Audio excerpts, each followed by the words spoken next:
Little Saint James island, जिसे दुनिया Epstein island के नाम से भी जानती है, दर हकीकत अमेरिकी वर्जिन आइलैंड्स में वाक़ एक जजीरा है। ये वही जजीरा है जिसे जेफरी एप्स्टीन ने 1998 में तकरीबन $8 मिलियन में परचेज किया था।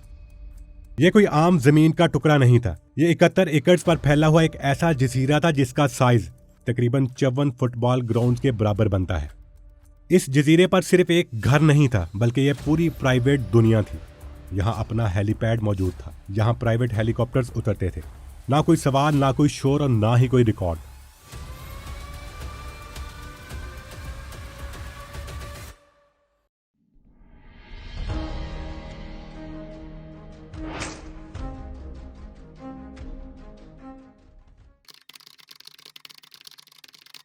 जजीरे में लग्जरीज विलास थे, स्विमिंग पूल से और मुकम्मल जिम, मेहमानों के लिए अलग रिहायशी हिस्से और ऐसी इमारतें जिनका मकसद आज तक वाजे नहीं हो सका।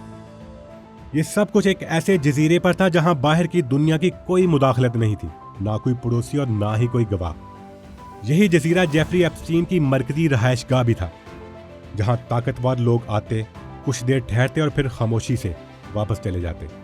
लेकिन असल सवाल यह नहीं कि यह जजीरा कितना खूबसूरत था या कितना बड़ा था। असल सवाल यह है कि यहाँ बरसों तक ऐसा घिनौना जुर्म होता रहा और फिर भी कोई रोकने वाला क्यों नहीं था। इस जजीरे की सबसे तकलीफदेह हकीकत यह थी कि यहाँ 12 से 17 साल की कम उम्र लड़कियों को लाया जाता था, लेकिन इन्हें जबरदस्ती घसीट कर नहीं लाया जाता था। इन्हें कहा जाता था कि ये एक जॉब है। कभी कहा जाता कि मसाज वर्क और कभी मॉडलिंग अपॉर्चुनिटी, कभी सिर्फ ये कि कुछ घंटों का काम है, अच्छी पेमेंट मिलेगी। कई लड़कियां माली मुश्किलात का शिकार थीं। कई लड़कियों को गिफ्ट्स का लालच दिया जाता था। किसी को नए कपड़े, किसी को पैसे और किसी को एक बेहतर मुस्तकबिल के ख्वाब दिखाए जाते थे। इन्हें यह नहीं बताया जाता था कि वो कहाँ जा रही हैं और ना ये कि वहाँ असल में इनके साथ क्या होगा।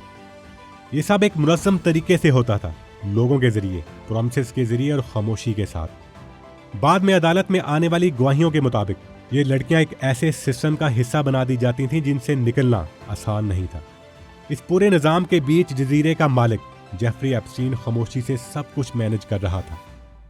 यही वजह थी ये कहानी सिर्फ एक जजीरे की नहीं है, बल्कि एक ऐसे सिस्टम की है जो कमजोरों को ख्वाब दिखाकर उनकी आवाज छीन लेता है।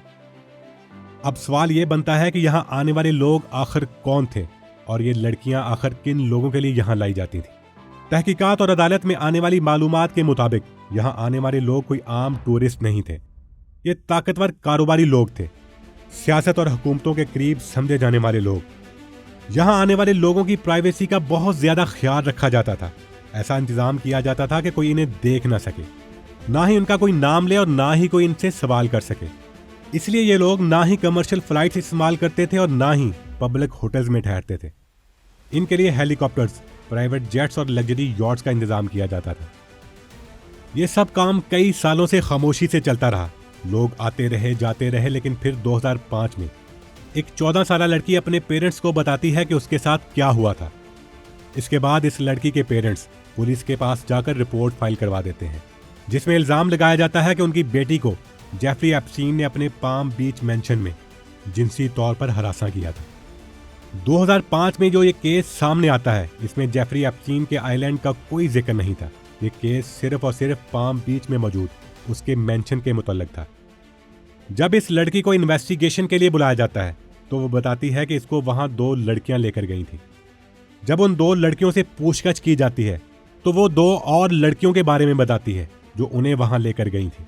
जैसे जैसे इन्वेस्टिगेशन आगे बढ़ती है, कई और लड़कियां सामने आती रहती हैं जिनकी उम्रें 12 से 17 साल के दरमियान होती हैं।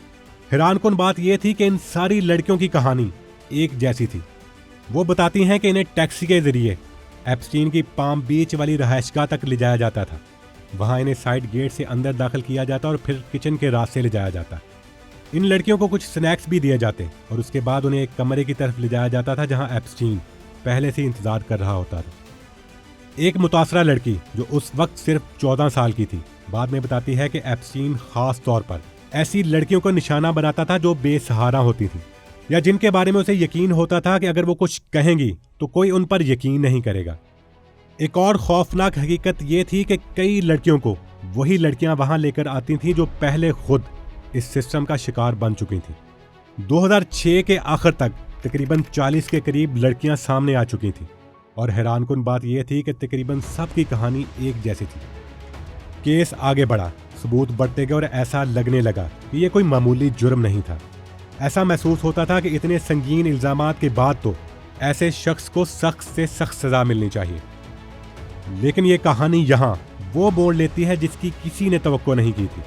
बाहर से देखने वालों को यही लग रहा था कि अब केस ट्रायल की तरफ बढ़ रहा है, कि अब सच सबके सामने आ जाएगा।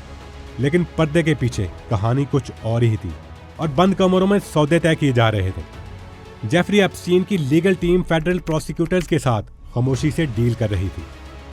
फिर 2008 में एक ऐसी डील तय पा जाती है जिसे नॉन प्रोसिक्यूशन एग्रीमेंट कहा जाता है। इस एग्रीमेंट के तहत जेफरी एप्स्टीन के खिलाफ फेडरल लेवल पर कोई केस चलाया ही नहीं जा सकता था। हालांकि उस वक्त तक 40 के करीब लड़कियां सामने आ चुकी थीं। लेकिन इस सब के बावजूद एप्स्टीन ने सिर्फ स्टेट लेवल के चंद मामूली इल्जामात ही कबूल किए और इसके बदले में उसे एक इंतहाई कम सजा दी गई। ऐसी सजा जो इन इल्जामात की संगीनी के मुकाबले में बहुत कम थी। इस डील को सील कर दिया गया था, जिसका मतलब ये था कि इसे कोई भी देख नहीं सकता। आम लोगों को दिखाना तो दूर की बात, इस केस में मौजूद मुतासरा लड़कियों को भी ये डील देखने की इजाजत नहीं दी जाती।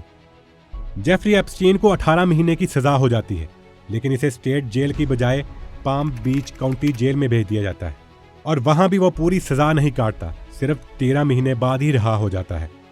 और इन 13 महीनों में भी उसे एक खास सहूलत दी जाती है। हफ्ते में 6 दिन रोजाना 12 घंटों के लिए उसे जेल से बाहर अपने ऑफिस जाने की इजाजत थी। यानी हकीकत में एप्स्टीन जेल में सिर्फ रात को सोने के लिए जाता था। 2009 में रिहाई के बाद जेफरी एप्स्टीन दोबारा अपनी नॉर्मल लाइफ शुरू कर देता है। प्राइवेट जेट्स, महंगी और लेविश पार्टियां और किसी भी किस्म की पाबंदी के बगैर वो फ्लोरिडा, न्यू मैक्सिको, न्यूयॉर्क और यूएस वर्जिन आइलैंड के अपने प्राइवेट जजीरे पर आजादाना आता जाता रहता है। बाद में सामने आने वाली मुतासरा लड़कियां बताती हैं कि इसका अब्यूज रिहाई के बाद भी नहीं रुकता।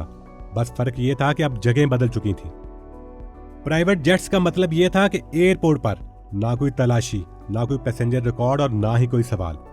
और प्राइवेट आइलैंड का मतलब यह था कि ना कोई पड़ोसी, ना कोई गवाह और ना ही बाहर की दुनिया की मुदाखलत।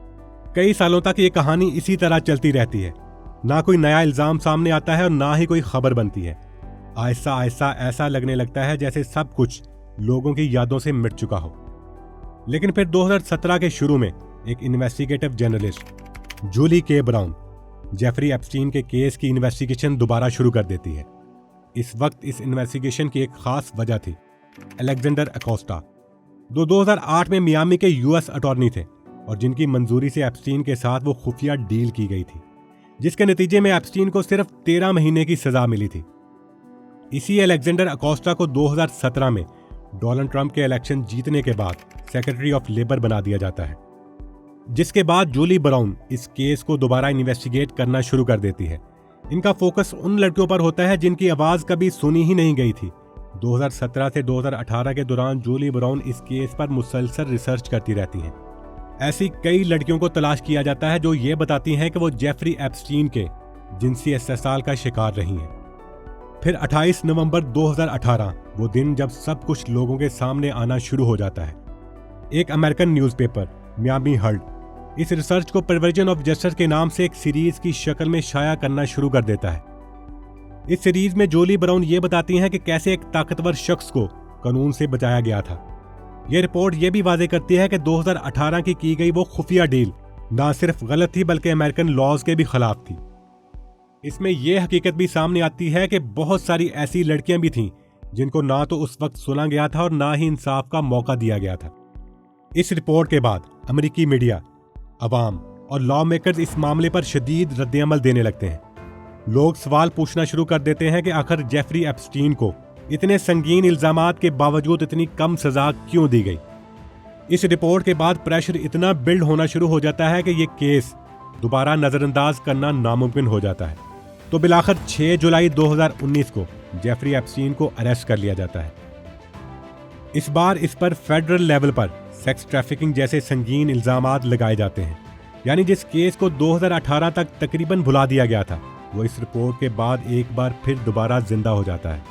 अरेस्ट होने के बाद जेफरी एप्स्टीन अदालत से रिक्वेस्ट करता है कि उसे $100 मिलियन के बदले बेल दी जाए और हाउस अरेस्ट में रखा जाए, लेकिन इस बार अदालत इसे किसी भी कीमत पर बेल देने से इनकार कर देती है, जिसका मतलब ये था कि अब इसे आसानी से छोड़ा नहीं जाएगा। फिर 23 जुलाई 2019 को एक और चौंका देने वाली खबर सामने आती है। जेफरी एप्स्टीन जेल में खुद को मारने की कोशिश करता है। इस वाक़ये के बाद जेल इंतजामिया इसे सुसाइड वॉच पर रख देती है ताकि इस पर मुसलसल नजर रखी जा सके। लेकिन कुछ दिन बाद जेफरी एप्स्टीन एक नया दावा करता है। वो कहता है कि वो सुसाइड क्यों करेगा, बल्कि उसके मुताबिक उसके सेलमेट ने उसे नुकसान पहुंचाने की कोशिश की थी। इस वाक़ये के बाद जेल का वार्डन ये ऐलान करता है कि जेफरी एप्स्टीन को हर 30 मिनट बाद चेक किया जाएगा ताकि इस पर मुसलसल नजर रखी जा सके। जेफरी एप्स्टीन का सेलमेट इसकी मौत से एक दिन पहले जेल से रहा हो जाता है और यूं वो अपने सेल में अकेला रह जाता है। फिर 9 अगस्त 2019 की रात जेल में एक और संगीन लापरवाही सामने आती है। इस रात गार्ड्स वो चेकिंग जो सुबह 3 और 5 बजे होनी थी मिस कर देते हैं और इसी दौरान इस यूनिट के सीसीटीवी कैमरे भी काम करना बंद कर देते हैं। और फिर अगली सुबह जेफरी एप्स्टीन अपने सेल में मुर्दा पाया जाता है। सरकारी तौर पर यह कहा जाता है कि उसने अपनी बेडशीट को इस्तेमाल करते हुए खुदकुशी कर ली है। इसकी मौत ऐसे हालात में हुई थी जिसके बाद बहुत सारे सवाल खड़े हो जाते हैं।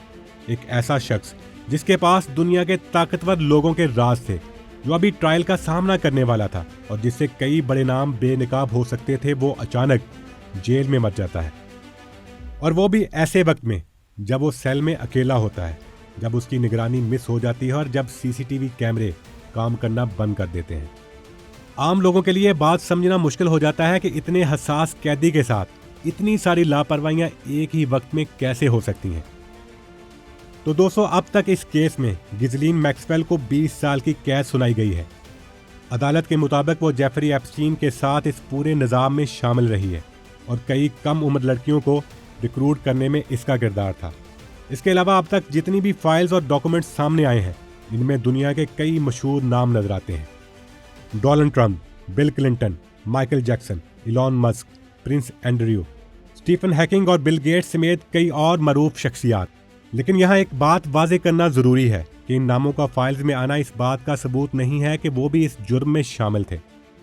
अभी ये कहना भी मुश्किल है कि इनमें से किसने वाकई किसी जुर्म में हिस्सा लिया और कौन सिर्फ सोशल गैदरिंग, फंड रेजिंग या कारोबारी मुलाकातों के लिए मिला। कुछ लोग एप्स्टीन से मिले ज़रूर हैं, लेकिन इसका मतलब ये नहीं है कि वो उसके जुर्म में शरीक थे। असल मसला यह है कि एप्स्टीन की मौत के बाद वो शख्स जो सब कुछ वाजे कर सकता था, अब दुनिया में मौजूद नहीं है।